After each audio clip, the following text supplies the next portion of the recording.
Welcome back to my channel Coins Heritage. Today, we are diving deep into a fascinating piece of American history, the 1928 Lincoln Wheat Center. This coin is not just a simple penny, it is a connection to the past, a piece of numismatic art, and, for some lucky collectors, a valuable addition to any collection. Whether you are a long-time collector or just starting your journey, this is one of those coins that deserves attention, so let's explore its design, history, and potential value. The 1928 Lincoln Wheat Center was struck at a time when America was experiencing rapid industrial growth but was also on the brink of the Great Depression. The 1920s were known as the Roaring Twenties, a decade filled with economic prosperity, technological advancements, and cultural shifts. People were investing in the stock market, jazz music was flourishing, and automobiles were becoming more common. However, this economic boom would soon collapse, leading to the Great Depression in 1929. Owning a 1928 Lincoln Center is like holding a small piece of history from the last full year before everything changed. The design of the 1928 Lincoln Center is the same classic design that had been used since 1909, when the wheat cent was first introduced.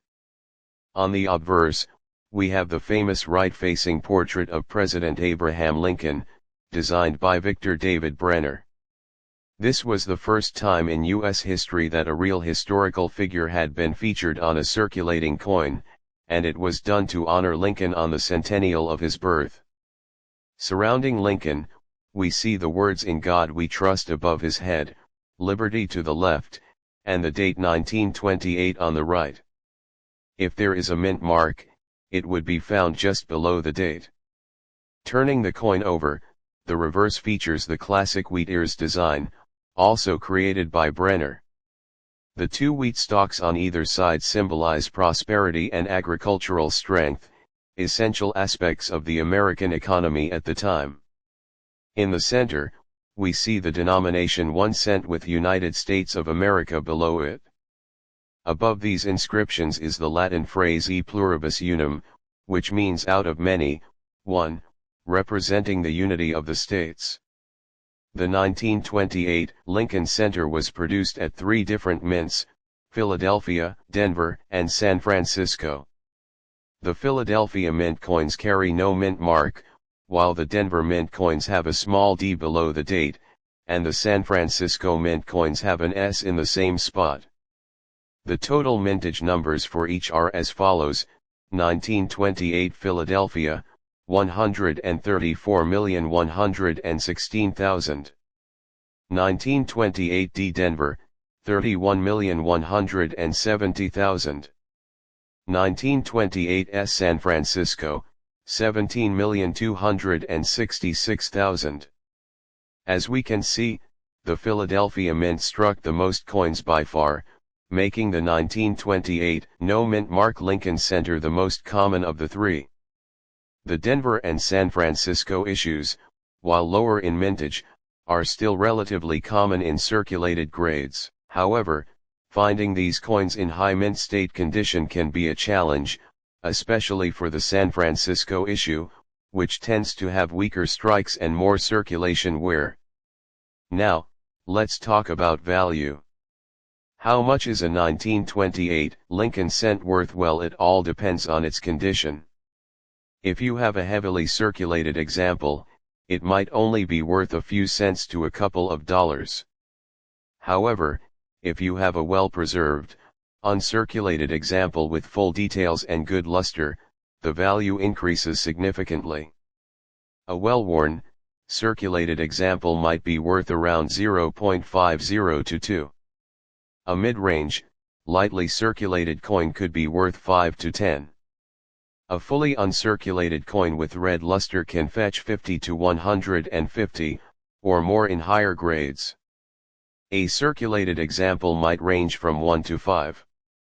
A higher grade, lightly circulated piece could sell for 20 to 40. Uncirculated examples in top condition can go for 100 to 300. Heavily worn examples start at around 2 to 10. Lightly circulated pieces can be valued between 30 and 75. A high-grade uncirculated example with strong red color could be worth over 500, and in extremely rare cases, even more. One of the biggest factors that can increase the value of a 1928 Lincoln Center is finding one with a rare error or variety. Some collectors seek out coins with doubled dies, repunched mint marks, or off-center strikes. While these errors are not extremely common for this year, if you happen to find one, you could have something much more valuable than a regular 1928 wheat center. Another key element that affects the value of a coin is its color. Lincoln cents are graded in three main color categories. The most common, usually found in circulated coins that have darkened over time. A mix of original red luster and brown toning, usually seen in higher grade circulated or lightly uncirculated coins. A coin that retains its full original mint red color, typically the most desirable and valuable in the uncirculated range. If you are looking to add a 1928 Lincoln Center to your collection, it is always best to check for sharp details, minimal wear, and original luster. Collectors who want to ensure they have a high-quality specimen may choose to have their coin professionally graded by a service like PCGS or NGC. The 1928 Lincoln Center is not just a coin, it is a symbol of America during a pivotal time. It represents an era of prosperity before the Great Depression, a time when the country was booming and advancing in ways never seen before. Holding one of these coins is like holding a piece of that history, a small but powerful reminder of the economic highs and lows that shaped the nation. If you ever come across one of these coins in an old collection, a coin roll, or even a lucky find in pocket change, be sure to take a closer look. Who knows, you might be holding a valuable piece of numismatic history. Thank you all for joining me in exploring the 1928 Lincoln Center. If you enjoyed this journey through time and coin collecting, don't forget to like, subscribe, and hit that notification bell for more exciting coin discoveries. Let me know in the comments if you have ever found a 1928 wheat center or any rare coin in your collection. Keep collecting, keep searching, and I will see you next time with more amazing coins and their stories.